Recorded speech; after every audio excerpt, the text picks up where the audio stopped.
کیا وجہ تھی کہ ایک ہسٹورک کشمیر کی کیمپین کے بعد بھی سیٹیں نہیں ملی؟ ووٹ ملے، سیٹیں نہیں ملی، کیا کہیں گے آپ؟ آپ نے جس موضوع پہ جو ہے وہ آپ نے بات کی ہے اور جو کوشچن آپ نے پٹ کیا ہے اس کی وسعت اور گہرائی بہت زیادہ ہے، تو میں کوشش کرتا ہوں کہ یہ مختصر وقت میں اپنی بات کو جو ہے وہ ریلیونٹ کر سکوں۔ دیکھیں، کسی بھی پولیٹیکل کمپین میں، کسی بھی کوئی سیاسی تحریک ہو یا الیکشن ہو، اس میں عوام کو، پبلک ایٹ لارج کو ایڈریس کرنا اور لوگوں کو اٹریکٹ کرنا، لوگوں کو آگاہ کرنا، اس کا طریقہ ایک ہی ہے آج تک، اور وہ طریقہ یہ ہے کہ جلسہ عام کیا جائے اور لوگوں کے ساتھ جو ہے وہ انٹریکٹ کیا جائے، لوگوں کے ساتھ بات کی جائے۔ اور یہ کسی بھی لیڈر کی بڑی خوش بختی اور اس کی بڑی یہ اسٹرینتھ ہوتی ہے کہ وہ اتنا پاپولر ہو کہ لوگ اس کی بات کو آ کے سنیں۔ ہو سکتا ہے کہ اس بات سننے والے سارے ہی اس کے ووٹر اور سپورٹر نہ ہوں، کوئی نیوٹرل لوگ بھی بات سننے آئیں یا مخالف بھی بات سننے آئیں، لیکن یہ ایک لیڈر کی اٹریکشن اور اس کی پاپولیرٹی جو ہے، یہ ایک بہت بڑا ایسٹ ہوتا ہے اس لیڈرشپ کے لیے بھی، اور اگر کوئی پارٹی ہے تو اس کے لیے بھی، کہ اس کی بات کو لارج لیول پہ لوگ جو ہے وہ پسند کریں، اٹریکٹ کریں اور سننے کے لیے آئیں۔ تو ایک تو یہ بات ثابت ہوئی کہ خواہ وہ جی پی کا الیکشن ہو، خواہ وہ آزاد کشمیر کا علاقہ ہو، یا پنجاب کا کوئی شہر ہو، سندھ ہو، یا کے پی کے یا کوئٹہ، مریم نواز جو ہے وہ ایک پاپولر کراؤڈ پولر لیڈر کے طور پہ ایمرج ہوئی ہے، اور وہ پاکستان مسلم لیگ نون کا ایک ایسٹ ہے۔ اب رہی بات کہ آزاد کشمیر کا الیکشن جو ہے، اس میں یہ جلسے جو ہیں یہ کیوں اس طرح سے جو ہے وہ ریلیونٹ ثابت نہیں ہوئے؟ تو دیکھیں، جلسے تو ہوئے، اور جلسے الیکشن کمپین کے آخری دنوں میں ہوئے، اور یہ جو وہاں پہ الیکشن کا رزلٹ آیا ہے، یہ رزلٹ نہ صرف ایک روایتاً جو بات کہی جاتی ہے کہ جو گورنمنٹ ہوتی ہے اسلام آباد میں، اسی پارٹی کو جو ہے وہ وہاں پہ ووٹ ملتا ہے، اور اس بات سے بھی کوئی دوسری رائے نہیں ہے کہ جی اس گورنمنٹ کی پاپولیرٹی کا لیول کیا ہے۔ 2011 میں پیپلز پارٹی جو ہے وہ کوئی اتنی پاپولر گورنمنٹ نہیں تھی، اور اگلے ہی سال جب جنرل الیکشن ہوا تو اس کا سامنا جو ہے وہ کرنا پڑا، اس کو فیس کرنا پڑا۔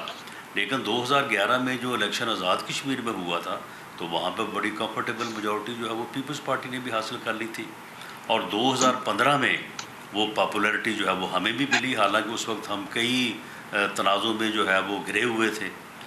تو ایک تو یہ بات کہی جاتی تھی، اور دوسرا یہ ہے کہ جو سرویز بھی ہو رہے تھے، ان سرویز میں بھی جن لوگوں نے، اور خاص طور پہ میڈیا کے لوگوں نے، اور خاص طور پہ ایسے لوگ جو کہ غیر جانبدار تھے، وہ ان سیٹوں کی جو ہے وہ خبر دے رہے تھے کہ وہاں پہ پی ٹی آئی کا یا حکومت کا اور دوسری جماعتوں کا جو ہے وہ یہ ریشو رہے گا۔ اور دوسرا یہ ہے کہ یہ الیکشن جو ہے، یہ جو صاحب ہیں سنتورس کے مالک اپنا سردار تنویر الیاس، یہ تو 1 سال پہلے سے مینیج ہو رہا ہے یہ الیکشن، اور باریک کام کرنے والے لوگ جو ہیں وہ اس کو بڑے ہی ہنرمندی کے ساتھ جو ہے وہ اس کو مینیج کر رہے تھے، اور یہ چیزیں جو ہیں یہ سبھی کو محسوس بھی ہو رہی تھی، نظر بھی آ رہی تھی۔ تو اگر اتنا کچھ کر کے ٹھیک ہے، لیکن اس سب کچھ کے بعد رانا صاحب الیکشن جو ہے وہ اس کا رزلٹ حاصل کیا ہے، تو کوئی اتنی بڑی یہ میں سمجھتا ہوں کہ پتہ نہیں ہے، لیکن ہاں ہمارے لیے جو یہ بات جو ہے بڑی حوصلہ افزا ہے کہ جہاں پہ کوئی 12-13 لاکھ ووٹ پڑے ہیں، ان میں سے 5 لاکھ ووٹ جو ہے وہ پی ایم ایل این کے بیانیے کے ساتھ ہے، پی ایم ایل این کے موقف کے ساتھ ہے۔ لیکن وہ کس بیانیے کو پڑھے ہیں ووٹ رانا صاحب؟ آپ کے خیال میں یہ اس بات کی عکاسی ہے کہ یا تو پوری بات کریں، یا پھر مطلب ہم جو اسٹیبلشمنٹ کے زیادہ بڑے پرزے ہمیں نظر آتے ہیں ہم انہیں ووٹ دے دیں گے، یا پھر یہ جو ووٹ پڑا ہے یہ مریم نواز صاحبہ کی باتوں کا پڑا ہے، جو کہ باوجود اس کے کہ شہباز شریف صاحب جو ہیں وہ ان کی ڈکشنری میں نہیں ہے اپوزیشن۔ دیکھیں بات یہ ہے کہ بیانیہ تو ایک ہی ہے، بیانیہ جو ہے وہ ایک ہی ہے، اور بیانیہ ہمیشہ وہی ہوتا ہے جو پارٹی لیڈر کا پیغام ہوتا ہے۔ ووٹ کو عزت دو، یا اس کے ساتھ اگر میں اس کی تفصیل میں جاؤں کہ سویلین بالادستی اور جمہوری جو ہے وہ یعنی موقف جو ہے اس کو پذیرائی، اور اسی طرح سے فری فیئر الیکشن، بیانیہ تو یہی ہے۔ لیکن یہ دیکھیں، یہ بات کو خام خواہ الجھایا جا رہا ہے۔ دیکھیں، کسی بھی جماعت میں یا کسی بھی معاملے میں یہ دونوں چیزیں جو ہے یہ بین چلتی ہیں۔ اگر جنگ بھی ہو رہی ہو میدان جنگ میں، تو وہاں پہ بھی جو ہے وہ مذاکرات کی گنجائش ہوتی ہے، اور اکثر جنگوں کا فیصلہ تاریخ یہ بتاتی ہے کہ ہوتا بعد میں ٹیبل پہ ہی ہے۔ تو اس لیے اگر ہماری جماعت میں سے ایک ہمارے پرومیننٹ لیڈر جو کہ پارٹی میں سیکنڈ ان کمان ہیں یا دوسرے تیسرے درجے پہ ہیں، اگر وہ یہ موقف رکھتے ہیں کہ اس معاملے کو جو ہے وہ بات چیت کے ساتھ بھی سلجھایا جا سکتا ہے، تو اس میں کوئی برائی نہیں ہے۔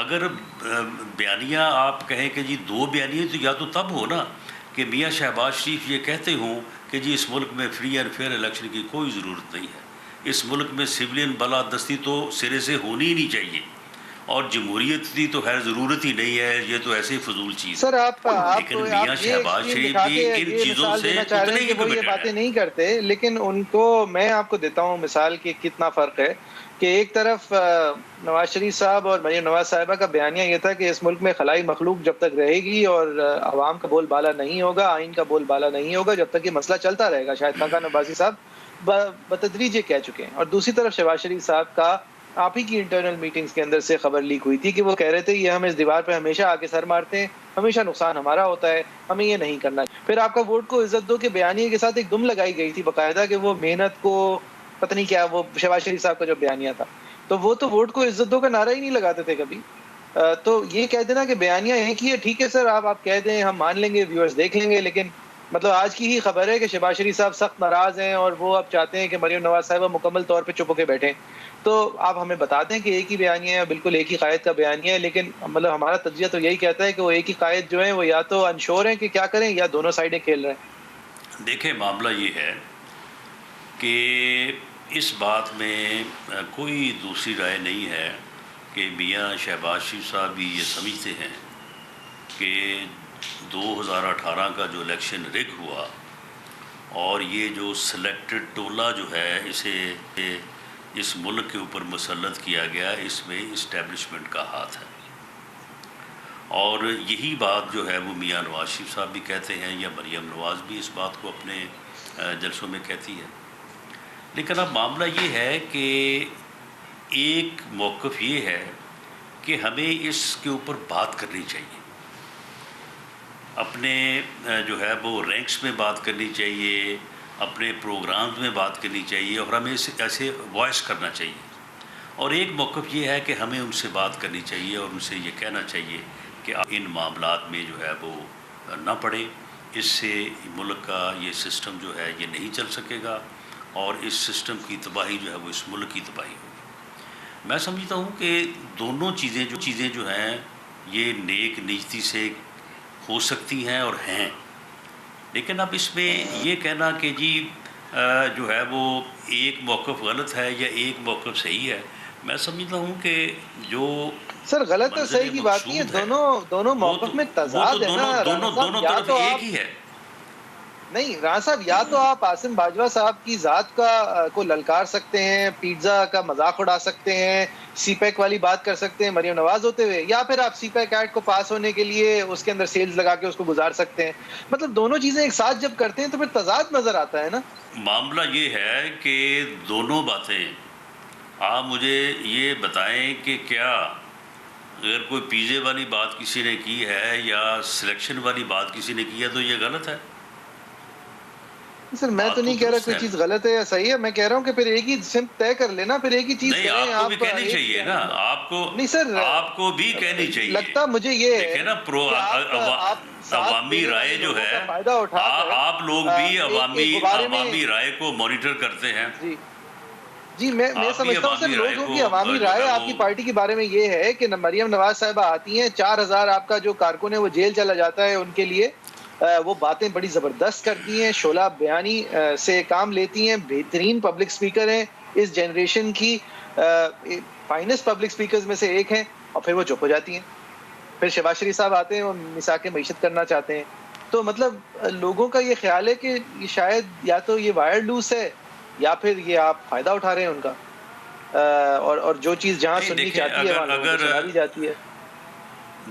دیکھیں اگر میثاق جمہوریت کی بات کی تھی میاں شہباز شریف نے تو کیا وہ مساک غلط بات کی معیشت سر، تھی؟ اگر مساک اس بات جمہوریت کے کی تو وہ بات کرنے والے نہیں تھے. یعنی میثاق جمہوریت کی بات انہوں نے اس طرح سے کی تھی کہ جس طرح سے میثاق جمہوریت کیا گیا ہے اسی طرح سے اکانومی کا میثاق معیشت بھی جو ہے وہ کرنا چاہیے. اگر ان کی اس بات کو مان لیا جاتا اور ساری سیاسی جماعتیں اپوزیشن اور حکومت سر جوڑ کے بیٹھ جاتی تو آئے شاید جن حالات سے ہم گزر رہے ہیں اور جو تباہی ہو چکی ہے عام آدمی کی، غریب آدمی کی اور ملک کی اکانومی کی، یہ نہ ہوتی تو سب کا بھلا نہ ہو جاتا. تو کیا یہ انہوں نے کوئی بری بات کی تھی؟ اور رہی بات میاں پارٹیاں بھی نواز ہیں شریف کی یا مریم جی نواز صاحبہ کی، آپ مجھے یہ بتائیں کہ اگر وہ اتنی ہی بات غلط ہے تو پھر لوگ کیوں اتنا اٹریکٹ کرتے ہیں؟ ٹھیک ہے رانا صاحب ایک بریک لیتے ہیں یہاں پر. بریک کے بعد جب پھر سے حاضر ہوں گے تو اس یہ نون کے بیانیے اور نون کی ایک ہی ہونے اور نون کے سب لوگوں کے ساتھ ہونے کی مزید بات کریں گے.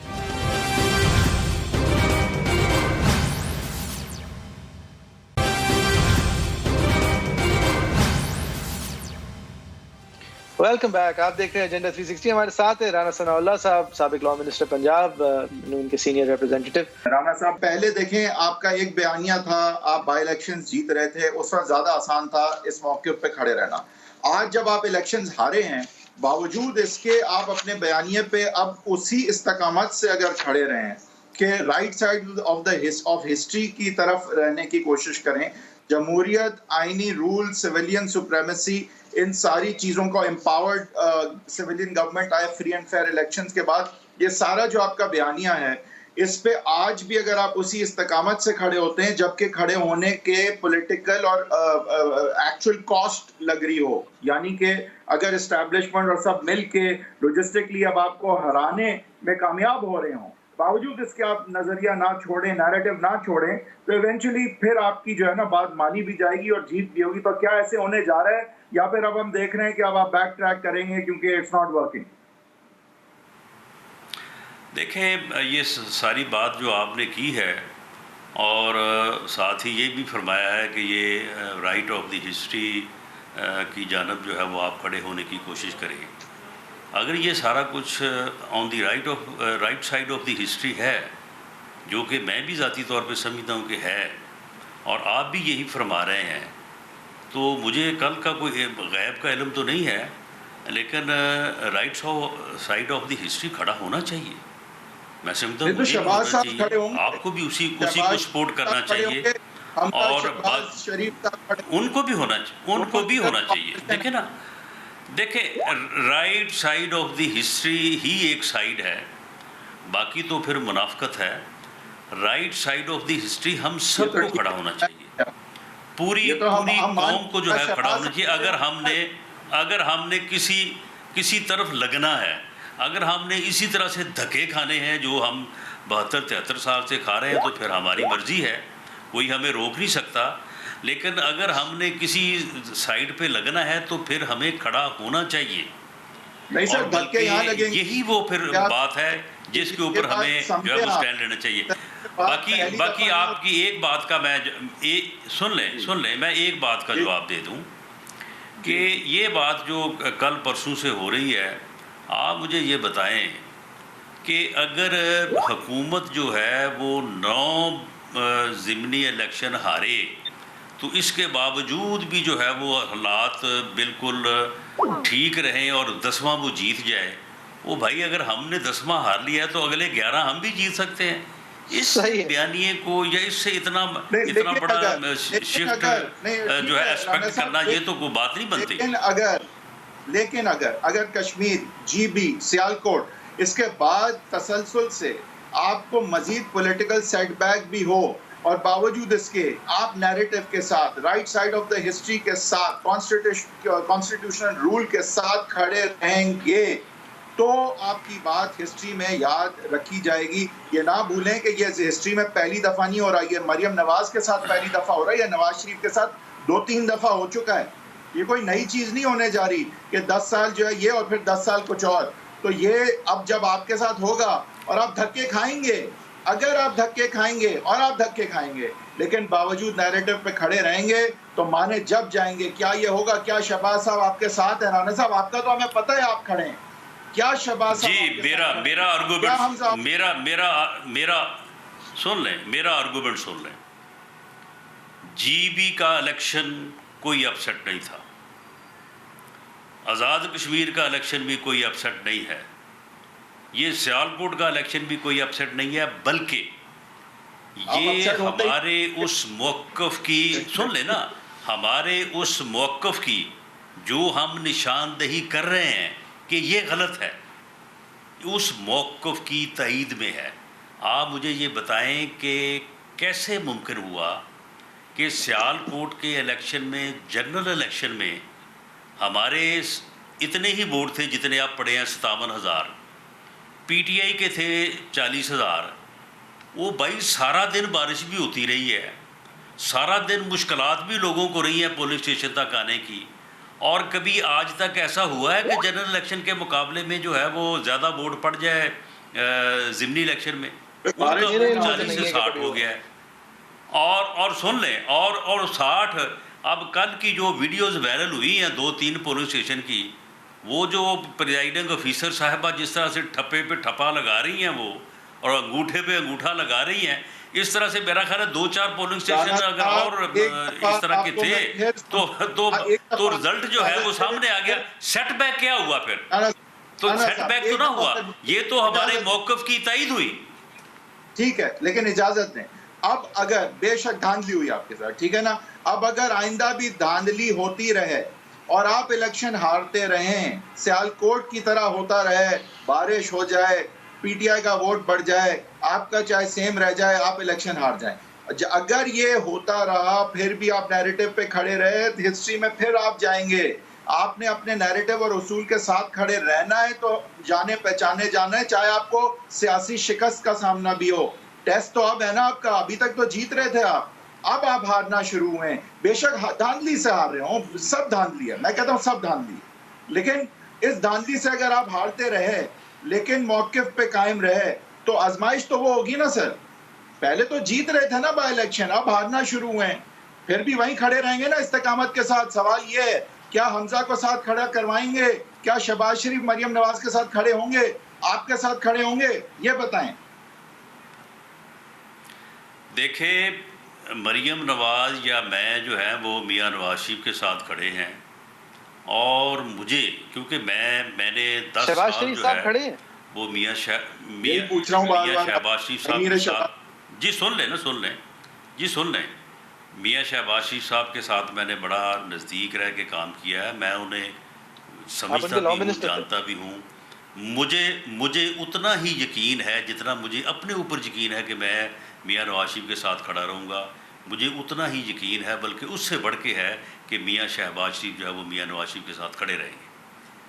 سر, جو شخص آپ سے پہلے یہاں تخت نشی تھا اسے بھی اپنی خدائی کا اتنا ہی یقین تھا. بڑی بات ہے, آپ کا بڑا اعتماد ہے شہباز صاحب پہ, شہباز صاحب پہ پہلے بھی لوگوں کا اعتماد رہا, وہ پورے ہوتے. یہ شہباز شریف نے ایک دفعہ نہیں, 10 دفعہ اس نے پچھلے 20, 25, 30 سالوں میں ثابت کیا ہے اس نے. جی, لیکن میں کچھ اور کہہ رہا ہوں, آپ بالکل صحیح, وہ دغا نہیں دیں گے نواز شریف کو, اس میں مجھے کوئی شک نہیں ہے سر. لیکن پھر دوسرا سوال یہ ہے کہ نواز شریف صاحب کیا اور اس کو وہ میاں صاحب کو باور تو کروائیں گے نا, انہیں کہیں گے تو. لیکن اور سن لیں, نہیں اور سن لیں, یہ جس طرح سے مجھے اس بات پہ یقین ہے کہ میاں شہباز شریف جو ہے وہ میاں نواز شریف کے ساتھ کھڑے رہیں گے, مجھے اس بات کا بھی ادراک ہے کہ میاں شہباز شریف مسلسل ان کو کہتے رہیں گے کہ ہمیں کوئی راستہ نکالنا چاہیے, ہمیں کوئی جو ہے وہ صلح کی طرف جانا چاہیے, ہمیں جو ہے وہ محاذ رائی سے اوائڈ کرنا چاہیے, یہ ان کی سوچ ہے. تو رانا صاحب یہ آپ نے بہت زبردست آپ نے سمرائز کر دیا ہے سر. ہم یہ سیگمنٹ ختم بھی کر رہے ہیں, آپ بس یہ سمجھا دیں مجھے پھر کہ تو پھر اگر وہ یہ کہتے رہیں گے اور ساتھ بھی رہیں گے تو کیا اب نواز شریف صاحب ان کی اس حد تک سن رہے ہیں کہ مریم نواز صاحبہ کی نہیں سن رہے؟ میاں نواز شریف صاحب جو ہیں وہ بالکل اس بات کے اوپر بڑے کلیئر ہیں. وہ یہ انہوں نے یعنی 1-2 مرتبہ جب ان چیزوں کے اوپر بات ہوئی ہے ریسنٹ پاسٹ میں, یعنی انہی دنوں میں, انہوں نے کہا ہے کہ میں بالکل نہ میں اقتدار چاہتا ہوں, نہ میں یہ چاہتا ہوں کہ میں کو واپس آ کے وزیر اعظم بن جاؤں. میں نے زندگی میں سب کچھ دیکھا ہے, مجھے اس ملک نے, عوام نے بڑی عزت دی ہے. میں ایک ہی چیز چاہتا ہوں کہ اس ملک میں rule of law, rule of constitution ہو, فری فیئر الیکشن ہو اور سول بالادستی. ٹھیک ہے, صحیح. اگر یہ 16 سے ہوتی ہے, 16 سے ملتی ہے, سن لیں, وہ اگر کہتے ہیں کہ اگر 16 سے ملتی ہے تو 7 بسم اللہ لیں, میں آپ کے ساتھ ہوں. اور اگر 16 سے نہیں ملتی تو پھر ہمیں اپنی آواز تو وائس تو کرنا چاہیے نا, ہمیں بات تو کرنی چاہیے. یعنی کہ آپ مان رہے ہیں کہ نواز شریف صاحب نے اپنے گجرانوالہ والے موقف سے تبدیلی کی ہے, تبدیلی آئی ہے ان کے موقف میں, کیونکہ اس وقت نہیں سوال ہی پیدا نہیں ہوتا, سوال ہی پیدا نہیں ہوتا, سوال ہی پیدا نہیں ہوتا. وہ اس بات پہ ٹھیک ہے رانا صاحب, یا تو آپ یہ مان لیں یا وہ مان لیں, دونوں تو نہیں مان سکتے نا سر, یہ تو بہت زیادہ ہو جائے گا. نہیں, بات یہ ہے کہ اگر گجرانوالے والے موقف کے اختیار کرنے کے بعد اگر کوئی کہے کہ جی ہم ان چیزوں کو, رول آف لا کو, رول آف کانسٹیٹیوشن کو جو ہے وہ ہم اس کو انفورس کرتے ہیں, تو پھر کیا ہمیں صرف تقریریں کرنے کا شوق ہے؟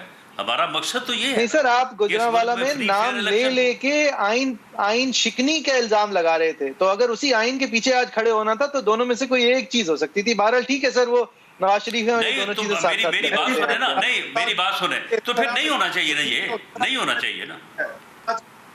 جی ہم بھی یہی کہہ رہے تھے سر کہ یہ نہیں ہونا چاہیے نواز شریف صاحب کی طرف سے. بہت بہت شکریہ رانا صاحب آپ کا, thank you very much, as always it's a pleasure to have you. ایک بریک لیں گے, بریک کے بعد جب پھر سے حاضر ہوں گے تو اس کراچی شہر اور کووڈ کی وبا کے حوالے سے بات کریں گے. بہت دنوں سے ہم نے اس ٹاپک کو نہیں چھیڑا ہے, اس لیے کہ نمبرز بھی بہتر ہو رہے تھے, لیکن اب ایک بہت الارمنگ سچویشن ہے ہمارے شہر میں. ایک بریک کے بعد.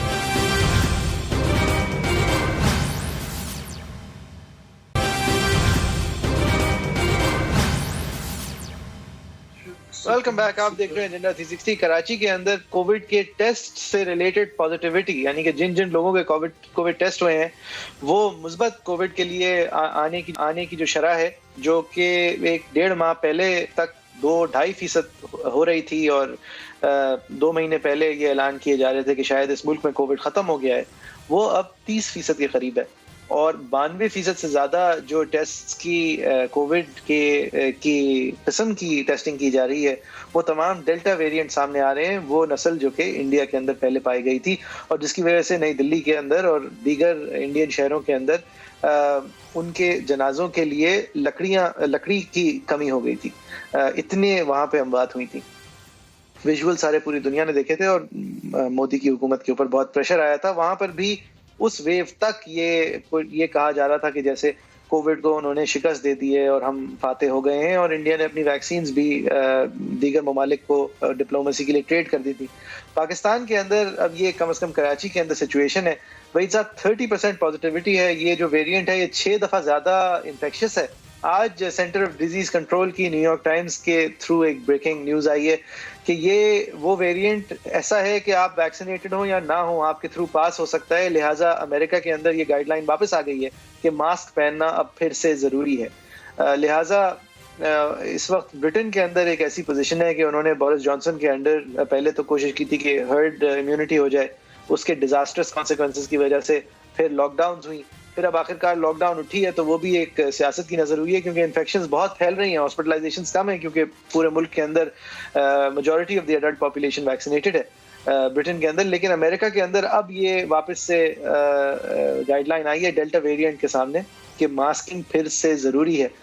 پاکستان کے اندر لیکن اور کراچی کے اندر ایک بار پھر سے ہمارے ہسپتال بھر رہے ہیں, ویکسینیشن ڈرائیوز جو ہیں وہ تاخیر کا شکار ہیں، لیکن نمبرز جو ہیں وہ بہت بڑھ رہے ہیں. اور اگر آپ کراچی سے باہر جائیں، میں اسلام آباد جاتا ہوں اگر کورٹ کیس کے لیے، تو اسلام آباد میں ایک بالکل مختلف صورتحال ہے. انڈور ڈائننگ کھلی ہوئی ہے، کوئی ایسا سینس آف الارم نہیں ہے، کوئی سینس آف کیئر بہت زیادہ نہیں ہے. میں یہ نہیں کہتا کہ کراچی میں بہت زیادہ ہے، لیکن آن اے گورنمنٹ لیول بھی یہ کرائسس جو ہے اس وقت کم از کم کراچی ہارڈسٹ ہٹ ہے. دیکھیں ایک چیز پہ ہمیں کم سے کم اگری کرنا چاہیے. ایک طرف جو ہے وہ NCOC کہتی ہے کہ لاک ڈاؤن کمپلیٹ نہیں ہونا چاہیے، سندھ حکومت تجویز دیتی ہے کہ ہونا چاہیے. لیکن ایک چیز ہے جس پہ بھی مسٹ آل اگری، اور وہ یہ ہے کہ ہم نے اس وائرس کے سپریڈ کو کم سے کم اتنا ریٹارڈ اور اتنا سلو تو کرنا ہے کہ لوگ آکسیجن ڈھونڈنے کے چکر میں خدا نہ کرے جو ہے وہ وفات نہ پا جائیں. یعنی ہمارا جو ہیلتھ کیئر سسٹم ہے وہ اتنا محدود ہے کہ اس کو مد نظر رکھتے ہوئے ہمیں فیصلے کرنے پڑیں گے. ابھی میں اس کی بات نہیں کر رہا کہ کوئی لاک ڈاؤن سے وائرس ختم ہو جاتا ہے، ظاہر ہے نہیں ہوتا، لیکن اس کا سپریڈ سلو ڈاؤن ضرور ہوتا ہے. اور اگر آپ کی ہیلتھ کیئر فیسلٹیز اس لیول پہ ہوں اور سیچوریٹ ہو چکی ہوں جس طرح کراچی میں ہو چکی ہیں، میرے خیال سے ہمارا ایک ایم جس پہ سب کو اگری کرنا چاہیے کہ ہم یہ افورڈ نہیں کر سکتے کہ لوگ آکسیجن نہ حاصل کرنے کی وجہ سے مر جائیں. یہ آج کل کے زمانے میں ایک ٹریجڈی ہوگی. تو دیکھیں زندگی موت تو جو ہے وہ آنی ہے، اور کہیں نہ کہیں ایسی وبا میں وفات بھی ہونی ہے. پاکستان میں ابھی بھی کنٹرول رہی ہے یہ بات. یہ پہلی دفعہ ہے کہ کچھ خطرہ اب نظر آ رہا ہے کہ حد سے آگے نہ بات بڑھ جائے، اور یہ وہی حد ہے جہاں ہم کہیں نہ کہیں جا کے بچ جاتے ہیں کہ ہیلتھ کیئر فیسلٹیز ہماری اوور برڈن ابھی تک اس طرح سے نہیں ہو رہی تھی جس طرح سے آج کراچی میں نظر آ رہی ہیں. اینڈ آئی تھنک ہمارے لمحہ فکریہ سب سے بڑا یہ ہے کہ ہیلتھ کیئر فیسلٹیز آپ کی اگر سیچوریٹ ہو گئیں تو آکسیجن نہ ملنے پہ لوگ مرنے لگے تو اموات بہت بڑھ جائیں گی. And like I said, the politics apart, even your thinking apart, I agree, look, lock down سے وائرس ختم نہیں ہوگا، لیکن سلو ڈاؤن ہوتا ہے، اور اس وقت سلو ڈاؤن کی کراچی میں اشد ضرورت ہے. سندھ حکومت نے ویسے لاک ڈاؤن کا اعلان کر دیا ہے. 8 اگست تک جو ہے انہوں نے واپس سے جو انہوں نے لاسٹ مارچ میں ایک اعلانات کیے تھے، میڈیکل سٹورز اور جنرل سٹورز کھلے رہیں گے. غیر ضروری نقل و حرکت کے اوپر پابندی ہے. جو بھی گھر سے باہر نکلے گا اس کو اپنے ویکسینیشن کارڈ لے کے نکلنا ہوگا. یہ مجھے اس پہ ضرور کچھ کہتے ہیں کہ ہم نے اپنے آفس میں بھی یہ بات دیکھی ہے، یہ بڑا ضروری ہے. دیکھیں اربن ایریاز میں ویکسینیشن اور امیونٹی ان جنرل جو ہے اس کی طرف اگر ہم نے کورسپونڈنگلی قدم نہیں بڑھائے تو پھر لاک ڈاؤن کا سہارا ہی لینا پڑے گا، جو کہ معیشت کے لیے اور ویسے بھی ایک مناسب بات نہیں ہے. ہم نے دیکھا ریسنٹلی کچھ اچھے اقدامات پھر بھی اٹھائے گئے ہیں، جہاں پہ میرے خیال سے سب سے ضروری جو میں ریکمینڈ کروں گا وہ ہے کہ آپ موبائل سم بند کر دیں اس کی جو ویکسینیٹ ہونے کو تیار نہیں ہے. کیونکہ ایک طرف فون کا رکھنا اگر آئینی حق ہے کسی کا، تو پبلک ہیلتھ کی طرف ایک آئینی اوبلیگیشن بھی ہے ہر سٹیزن کی. اس کو بیلنس کر کے ہمیں چلنا ہے، اور ہم سم کا بھی استعمال کر سکتے ہیں اور پبلک ہیلتھ کو بھی توجہ دے سکتے ہیں. یہ دونوں چیزیں ہمیں کرنی ہوں گی. میں سمجھتا ہوں کہ یہ بالکل غیر آئینی قدم ہوگا، اور یہ بھی میں ضرور لیکن سمجھتا ہوں کہ کوئی کورٹ شاید اس کو اعلان کرنے کے اندر دلچسپی نہ رکھتا ہو. لیکن ایکسیس آپ گورنمنٹ بلڈنگز کا بند کر دیں، آپ پبلک پلیسز کے اندر ایکسیس روک دیں. لیکن آپ یہ والی تجویز تھی جب مرتضی وہاب صاحب کی طرف سے آئی تھی تو میں بہت سرپرائز تھا. آپ کی انڈورسمنٹ سے بھی میں سرپرائز ہوں. میں اس کو پوری طرح سپورٹ کرتا ہوں. میں اپنی رائے میں سمجھتا ہوں کہ اس طرح کے اقدامات کے بغیر پاپولیشن آپ کی نہیں ہوگی ویکسینیٹ. اور میرے خیال سے آن بیلنس آئینی حقوق جو ہیں وہ ہمیشہ بیلنس کر کے چلنے ہوتے ہیں. جہاں ایک ختم ہوتا ہے وہاں جہاں دوسرا شروع ہوتا ہے. اگر آپ نے اس طرح کے حربوں کے تھرو ہی پبلک ہیلتھ انشور کرنی ہے تو کہیں نہ کہیں ٹپنگ پوائنٹ آئے گا کہ آپ اس سے زیادہ نہیں جا سکتے. بٹ میرے خیال سے بہت ساری ایسی چیزیں جو آپ ابھی بھی کر سکتے ہیں جو آپ کو کرنی چاہیے، کیونکہ vaccination is the only way. Lock down is not the answer. امریکہ میں ایک بہت بڑا نمبر ہے ہاسپٹلائزیشن کا جو ان ویکسینیٹڈ ہے. مجھے کوئی بتا رہا تھا، اس لیے میں کوٹ نہیں نمبر کرنا چاہتا، کہ وہ نمبر شاید جو ہے 99% کے قریب ہے کہ جو لوگ کی جو اموات ہیں امریکہ میں وہ ان ویکسینیٹڈ کی اس حد تک زیادہ ہیں. یعنی یہ فرق ہے. ہاسپٹلائزیشنز کا 82% ہے. ہاسپٹلائز جو لوگ ہیں وہ جو ویکسینیٹڈ نہیں ہیں وہ 82% آپ 82 لے لیں, آپ 85 لے لیں, آپ جتنا بھی لے لیں, فرق تو ہے نا. دیکھیں ویکسینیشن جی کا جی بہت اثر بڑا تو ہو فرق رہا ہے ہے. نا. میں آپ ہی کا پوائنٹ میک کر رہا ہوں, لیکن میرے خیال سے انکانسٹیٹیوشنل ہے لوگوں کے فون بند کر دینا اس بات پہ کہ انہوں نے ویکسینیٹ نہیں کیا, لیکن میں یہ بھی مانتا ہوں کہ اس کی وجہ سے پھر سب ویکسینیٹ بھی ہو جائیں گے. آپ سمجھتے ہیں کہ سندھ حکومت نے ابھی تک جو این سی او سی سے 2 قدم آگے بڑھ کے اقدام اٹھائے ہیں, اسد عمر صاحب این سی او سی کو ہیڈ کرتے ہیں, ان کی کیا رائے تھی اس لاک ڈاؤن کے حوالے سے, آپ کو دکھاتے ہیں. پورے شہر ہفتوں بند کر دیں, یہ اس مسئلے کا علاج نہیں ہے. سب سے کم سندھ اور بلوچستان ہے 33% کے اوپر. اگر ہم اس انفورسمنٹ کو محنت کر کے, اور میں خاص طور پہ اس وقت کراچی کے پوائنٹ آف ویو سے بول رہا ہوں, اس کے بارے میں بات کرتے ہوئے, اور اس لیے ہم پوری, جس طریقے سے پہلے بھی رہا ہے, پوری مدد دیں گے سندھ حکومت کو. یہ جو بھی ہدایات جاری کی گئی ہیں, جو احکامات جاری کیے گئے ہیں, ان کی زمین پہ عمل درآمد کے لیے, اور اس کے لیے ہمیں جو سپورٹ ریکوائرڈ ہے, چاہے وہ رینجرز ہوں یا فوج ہو, وہ بھی مکمل طور پر مہیا کی جائے گی. ہماری ریکویسٹ جا چکی ہے. ٹھیک ہے, تو اسد عمر صاحب کی طرف سے یہ پوزیشن تھی کہ ویکسینیشن کی ریٹ سب سے کم جو ہے وہ سندھ بلوچستان میں. ایک اور ریکٹ بھی اب شروع ہو گیا ہے وحید صاحب, یہ ایک میسج میرے ساتھ شیئر کیا گیا تھا کہ آپ کو کوئی بھی ویکسینیشن سرٹیفکیٹ چاہیے ہو جو کہ نادرا کے ریکٹ پہ اپڈیٹڈ ہو, وہ مہیا کیا جا رہا ہے 20-30 ہزار روپے اگر آپ دیں. اور اس کے علاوہ ویکسینیشن سینٹرز میں لوگ جا کر اپنی ویکسین ضائع کرا کر ویکسینیشن کارڈ کے اندر لکھوا رہے ہیں کہ جیسے وہ ویکسینیٹڈ ہیں. مطلب یہ میں ہائی لائٹ کر رہا ہوں کہ اگر آپ ڈنڈے کے زور پہ پاکستانیوں سے کام لیں گے تو پھر پاکستانی بھی آپ کو novel methods of putting them selves in danger سامنے لائیں گے. بہرحال یہ ویکسینیشن کے حوالے سے جو مس انفارمیشن اسپریڈ کی کتنے گئی ہزار لوگ دے اور رہے ہیں, کتنے ہزار دے رہے ہیں ویکسینیشن کے سرٹیفکیٹ کے لیے؟ جو میرے پاس میسج آیا تھا وہ 20 سے 30 ہزار روپے. اب کوئی 20 سے 30 اگر ہزار دینے کو تیار ہے نا اس چیز کے لیے, تو آپ سمجھیں کہ بہت کم لوگ ہیں جو ویکسینیٹ نہیں ہوں گے.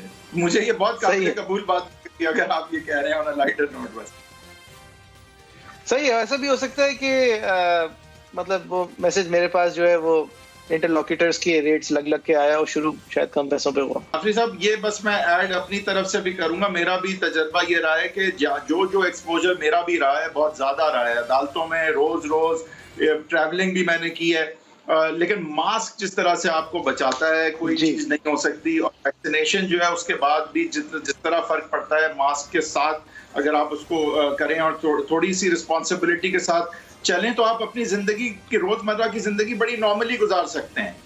بہت کم کمپرومائز آپ کو کرنا پڑے گا اگر آپ یہ چیزیں کر لیں پھر.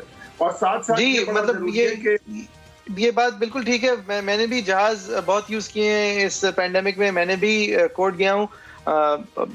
میں بھی یہ اس کو ٹیسٹیفائی کر سکتا ہوں کہ میرے وہ تمام وکلا دوست جن کو ماسک کے اندر گھٹن ہوتی تھی یا ماسک میں آرگیو کرنے میں مزہ نہیں آتا تھا, ان سب کو کووڈ ہو گیا. اور جن لوگوں نے ماسک کا احترام کیا وہ لوگ اور اپنی دیگر زندگی کے اندر کیئر ایکسرسائز کی, تو حالانکہ وہ ایک ہائی رسک انوائرمنٹ میں تھے, وہ محفوظ ہیں. اور خدا کے شکر سے انہوں نے اپنے گھر والوں کو بھی اس سے محفوظ رکھا. اور اب ویکسینیشن کے بعد کم از کم ہم سب کا فرض ہے کہ ماسکنگ اینڈ ویکسینیشن جو ہے وہ ساتھ لے کے چلیں, اور سب باقی لوگوں کے اندر بھی اس علم کو ان کو یہ سمجھائیں. بہت غیر آئینی بات ہوگی بے شک, لیکن اگر آج ہم نے یہ رول بنا دیا کہ اگر آپ کو کووڈ ہوا تو آپ کی سم بند ہو جائے گی یا کسی کو آپ کا فون دے دیا جائے گا, تو آپ یقین کریں کہ مجھے انفیکشن کا ریٹ بہت گرتا ہوا نظر آ رہا ہے. صحیح. آپ لوگوں کی کیا رائے ہے, ہمیں آگاہ کیجیے گا. انشاءاللہ کل ایک بار پھر 7 بجے کے ساتھ ایک نئے موضوع کے ساتھ پھر حاضر ہوں گے.